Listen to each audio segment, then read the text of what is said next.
एक बार की बात है, गौतम बुद्ध अपने शिष्यों को जिंदगी से जुड़ी अच्छी बुरी चीजों का ज्ञान दे रहे थे। सभी शिष्य उनकी बातों को बहुत ध्यान से सुन रहे थे। उन सभी में एक शिष्य ऐसा था जिसे प्रश्न पूछने की बहुत आदत थी। गौतम का क्या फायदा, क्योंकि हम में से बहुत से बच्चों को ये भी नहीं पता कि अपने शिष्य की बात सुनकर गौतम बुद्ध अपने कक्ष में गए और एक चमकता हुआ पत्थर का टुकड़ा लेकर आए। वो टुकड़ा उन्होंने अपने शिष्य को दिया और बोले, मैं तुम्हें इस जीवन का मूल्य तब बताऊंगा जब तुम इस पत्थर का सही मूल्य पता लगा कर आओगे। साथ ही ये ध्यान। गौतम बुद्ध की बात मानकर वो शिष्य बाजार की तरफ चला गया। बाजार में सबसे पहले उसकी नज़र एक फल बेचने वाले पर पड़ी और उसने वो पत्थर उस फल वाले को दिखाया और बोला, इस पत्थर के बदले आप मुझे कितने फल दे सकते हो। फल वाला बोला, ये पत्थर कुछ खास तो नहीं है, लेकिन फिर भी इसके बदले में तुम्हें 10 केले दे सकता हूँ। वो शिष्य उस पत्थर को लेकर आगे चला गया। फिर उसे एक सब्जी वाला मिला। शिष्य ने उस सब्जी वाले से उस पत्थर की कीमत पूछी। सब्जी वाले ने उस पत्थर को ध्यान से देखा और बोला, इस पत्थर की कीमत के बदले में तुम्हें ज़्यादा से ज़्यादा एक बोरी भरकर सब्जियां दे सकता हूँ। उद्धरण चिन्ह। इसके बाद वो शिष्य उस पत्थर को लेकर एक सोने के व्यापारी के पास गया। उस पत्थर की टुकड़े की चमक देखते ही उस सुनार ने उसकी कीमत 100 सोने के सिक्के लगाए।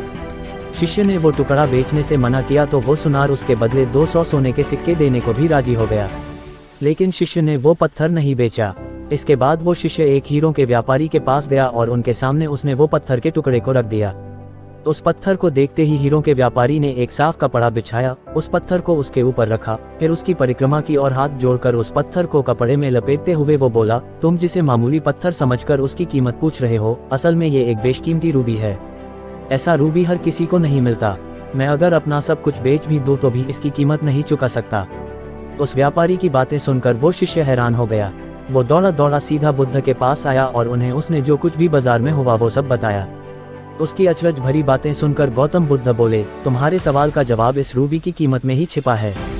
हमारा जीवन भी एक रूबी है। रूबी की तरह ये भी बेशकीमती है, लेकिन हम इस बात को हमेशा नज़रअंदाज करते हैं और अपने जीवन का मूल्य नहीं समझते। हम दूसरों को देखकर और उनके जैसा जीवन जीने की कोशिश में अपने जीवन की कीमत को कम कर देते हैं।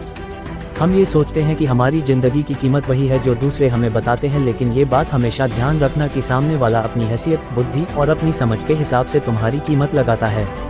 सीख जो हमें गौतम बुद्ध की प्रेरणादायक कहानी से मिलती है।